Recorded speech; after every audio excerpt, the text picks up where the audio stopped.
During his 1,000 days in office, he had about 30 press conferences. You, Mr. President, have press conferences every day. Nobody's done anything.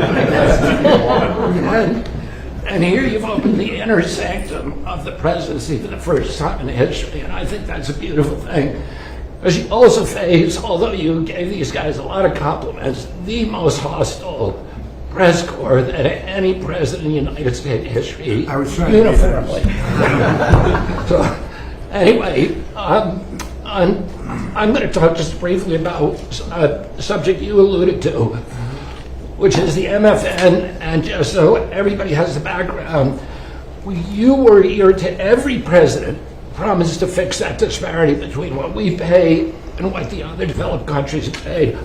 When you came into office, the list price for Ozempic was $1,350 for Americans. You could get it at any pharmacy in London, Hamburg, Frankfurt for $88. And this, every president, President Bush, President Biden, President Clinton, President Obama, have all promised to fix this. None of them did anything. You fixed it. But today, by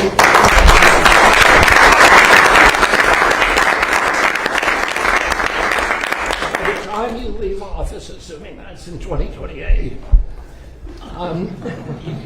95% of the drugs that are available to Americans, they will be paying the lowest prices in the world. Trump RX, just in the short time that since we put it out, has saved Americans $700 million.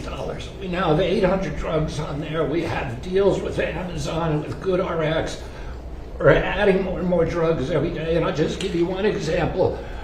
Praluent is a very popular cholesterol drug. Its list price is $522. That's what everybody is paying. We now have it on Trump RX for $237. That means that the 300,000 Americans who take that drug will be saving $3,700 a year on pharmaceuticals every year. And you can apply that across the board. This is going to change. It's making pharmaceuticals affordable, the most affordable in this country of any country in the world. Well, thank you, Mr. President. How are you doing on the autism research? We will have an answer for you. We just got That's so important. Okay, we'll be talking about that. We'll be having something of interest. Such an important thing.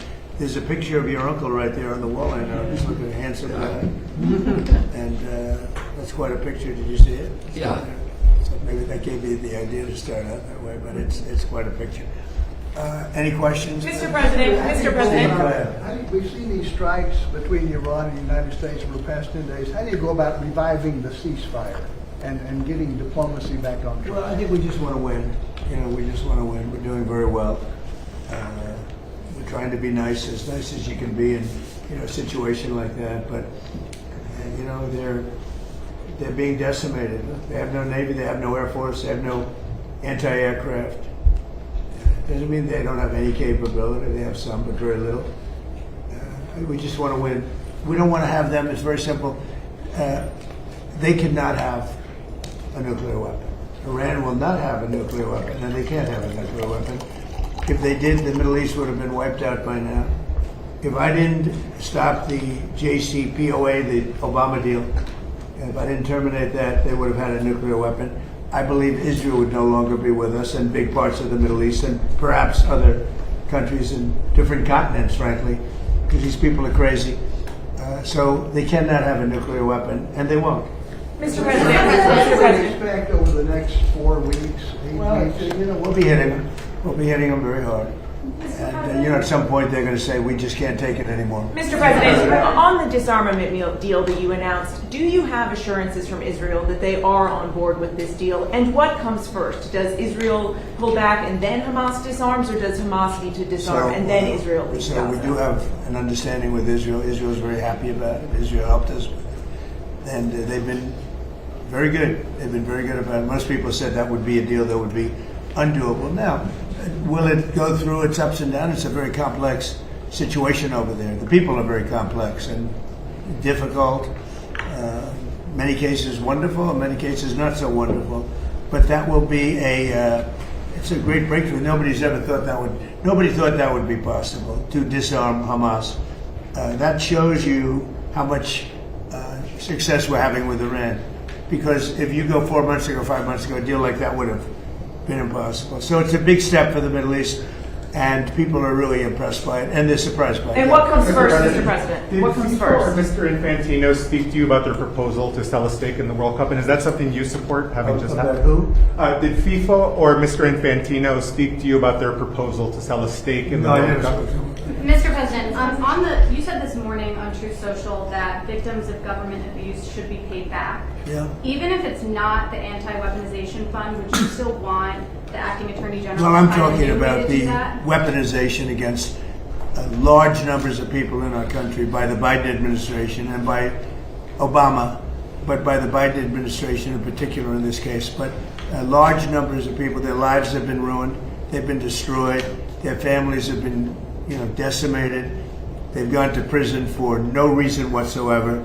There's never been a group of people, most likely, I can think of a couple that were treated pretty badly, groups, but there's essentially never been a group of people treated so badly as these people. And this fund was not for me. This fund was for those people that have been weaponized, that have been abused. Now, I was abused. They attacked my house, Mar-a-Lago, where I live, and I was, big damages should have been given to me. I don't want anything. I'm not talking about myself.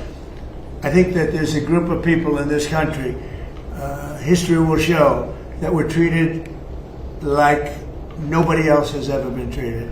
So badly, so horribly. Their families have been ruined. Many, many suicides. They've committed suicide. People that were very successful that wanted to go to a rally or an event and ended up spending the rest of their lives in horror. No? So, you can say what you want about the fund, and they've agreed to not have a fund, but there are a lot of people that are very upset about it. A lot of Republican people, a lot of Democrat people are very upset about it. A lot of people were covered. I wasn't covered by that fund. I don't want to be covered by the fund. I probably was abused more than anybody in the history of our country, but I wasn't looking for that. But there were a lot of people, and I'll tell you something, Todd Blanche is a very, very good man, and he shouldn't be in the middle of this. He should get approved, because you will never get anybody like him. You're never going to get anybody. And to make him a pawn in this whole thing, this is being done by a senator, and I don't really blame him, to be honest with you. I endorse his opponent, and as soon as I endorsed his opponent went through the roof, and he won the primary election in Texas for Senate. And the man that lost, the man that I didn't endorse, has become very angry, and that's okay. I understand that. I probably would do the same thing. You want to know the truth? I think I do the same thing. Mr. President, on that though, do you agree, just to be clear, do you agree with the acting attorney general that the anti-weaponization fund is dead? And why not just put that in Well, writing? it is dead, but, I wish it weren't, to be honest with you. I think people were horribly treated, horribly abused. This has nothing to do with Todd. This was me. Horribly abused, and I'd like to see them compensated for the pain. They lost their families. They committed suicide. Many people committed suicide.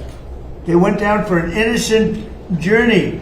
And I'm not only talking there, I'm talking about not even having to do with that. The way they were treated. The Biden administration and the Obama administration weaponized government and destroyed lives.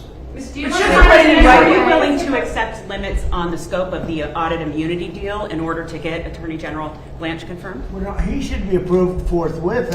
You're never going to get a person like that.